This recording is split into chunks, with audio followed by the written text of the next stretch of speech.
Hey guys, welcome to the video. Today we're going to be talking about one realistic prediction for each AFC South team in 2020. If you're new around here, please like and subscribe, and I hope you enjoyed the video.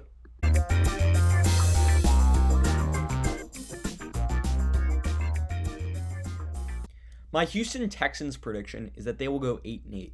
For starters, DeAndre Hopkins was a big loss that will severely limit Deshaun Watson's ability to be a dominant quarterback. Plus, getting injury-prone David Johnson from the Cardinals and the Hopkins deal only made the Texans' offense more likely to tank in 2020. Although the Texans did acquire Brandon Cooks via trade, the former Saints, Patriots, and Rams wideout struggled to get to even 600 receiving yards last season. Although Cooks is a capable wide receiver and will definitely see an uptick in production next season, he is a significant downgrade to the elite Hopkins. Furthermore, Randall Cobb, Will Fuller, and Kenny Stills are all borderline wide receiver 3s who are a bit of a stretch to be an aspiring playoff team's number 2 wideout. To add even more problems to their offense, the Texans' offensive line is one of the league's worst. Even after giving up the farm for Laramie Tunsil, the Texans did not massively improve in protecting Deshaun Watson a season ago. Former first-round pick Titus Howard, Zach Fulton, Nick Martin, and Senio Clemente are not going to cut it when trying to keep Deshaun Watson upright. Defensively, the Texans are also questionable. Gary Conley at corner seems to be a hole, and Brennan Scarlett at linebacker is definitely not the Texans' strongest player. However, the Texans still have promise defensively with veterans like J.J. Watt, Whitney Merciless, Bernardrick McKinney, as well as Zach Cunningham. Yet the defensive success of the Texans relies almost solely on the success of J.J. Watt. Watt, when healthy, is arguably the NFL's best pass rusher. If he is able to stay healthy, then the Texans' defense will find a way to be potent in 2020 via relentless pressure from Watt. However, if injured, the Texans' defense will definitely struggle to be dominant. Therefore, with a mounting question mark surrounding the Texans' roster, another 10-win season and a division win seem semi-unlikely. With that said, look for the Texans to struggle to keep their great run of play up into 2020, thus being forced to settle for an 8-8 season. My Colts prediction is that Jack Doyle will break out as a top 10 tight end in 2020. I've decided to share my thoughts on Doyle's success due to the fact that if you've watched my other videos, you know that I have the Colts as the division winner. Back to Doyle now. Not only did Doyle make the Pro Bowl last season, but Doyle had just under 450 receiving yards, 43 catches, and 4 receiving touchdowns. Although those stats don't sound like Pro Bowl-worthy stats, he was able to accomplish that stat line with Eric Ebron in 10. Now with Ebron in Pittsburgh, Doyle is going to be the starting tight end in Indy. Even with Trey Burton on the Colts, Doyle will still easily win the starting job, as Burton has struggled after his 2018 season in Chicago. On top of that, Doyle had better stats than Eric Ebron last season in every major category. However, Doyle isn't going to break out just because of Ebron's departure. In addition to Doyle's new role as the team's clear number 1 tight end, the Colts signed Phillip Rivers in the offseason, who is not only an upgrade to Jacoby Brissett, but is an ultra tight end friendly quarterback. Think about it for a second. In his time in San Diego and LA, Rivers has made not 1 but 2 tight ends very successful in Antonio Gates and Hunter Henry. Therefore, with Doyle now being the clear number 1 tight end in Indy, added to Phillip Rivers, an ultra friendly tight end quarterback being Doyle's new QB, all the right variables are clicking into place that will warrant Jack Doyle's emergence as one of the league's best tight ends in 2020. My Titans prediction is that Ryan Tannehill and Derrick Henry will hit significant regression in 2020, meaning that the Titans may fail to win the AFC South. Starting with Tannehill, the former Dolphins first-round pick came off the bench for Marcus Mariota in 2019 and never looked back. Tannehill led the Titans to the AFC Championship game while becoming one of the league's most efficient and productive quarterbacks. For example, Tannehill helped engineer the Titans' divisional round win against the Ravens while throwing for a putrid 88 yards and 2 touchdowns. Plus, it's not like the aerial weapons in Tennessee are some of the league's best. A.J. Brown, after being phenomenal in his rookie season, is very unlikely to keep that level of production up. Corey Davis, the former first-round pick that the Titans had a few years ago, has really struggled to get going ever since being drafted. And Adam Humphries is not a Julian Edelman-esque slot receiver. To make matters worse, Jonnu Smith has not been the most productive tight end in his 3 NFL seasons. Yet the one thing that can keep Tannehill's production strong is the Titans' O-line. With Taylor Lewan, Roger Saffold, and Ben Jones on Tennessee's O-line, the Titans' quarterback should be okay.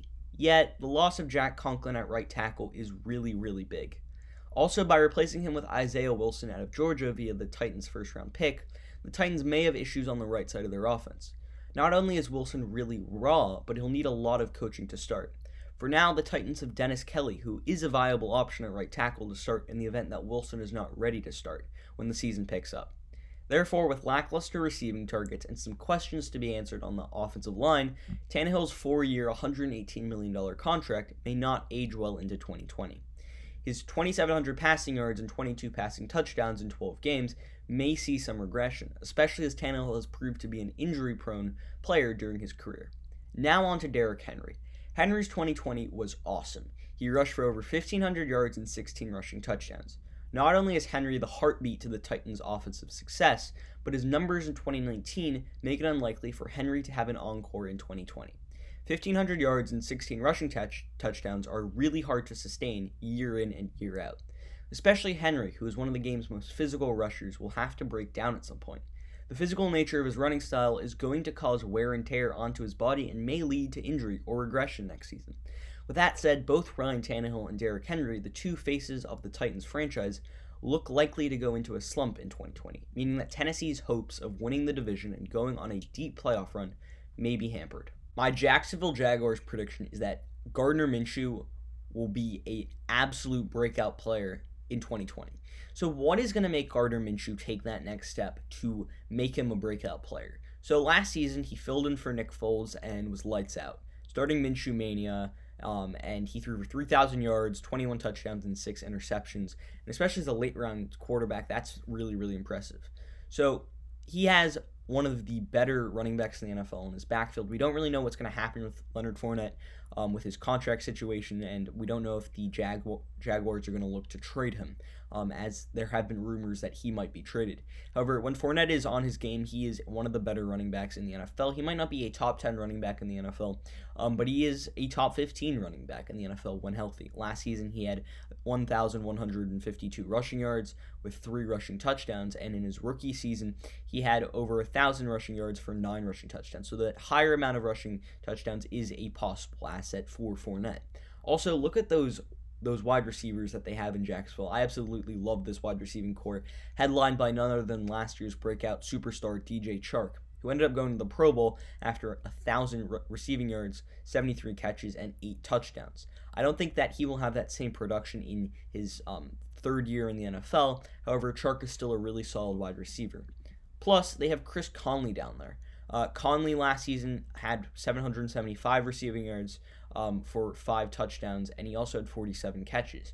Conley is a dependable, good target that Minshew should rely on, because he's going to need to rely on somebody other than DJ Chark, but he's also got D.D. Westbrook. D.D. Westbrook is one of those other really good wide receivers in Jacksonville. Last season, he played 15 games, and he had 660 receiving yards, 66 receptions, and 3 touchdowns. All 3 of those main wide receivers in Jacksonville are really capable options for Gardner Minshew.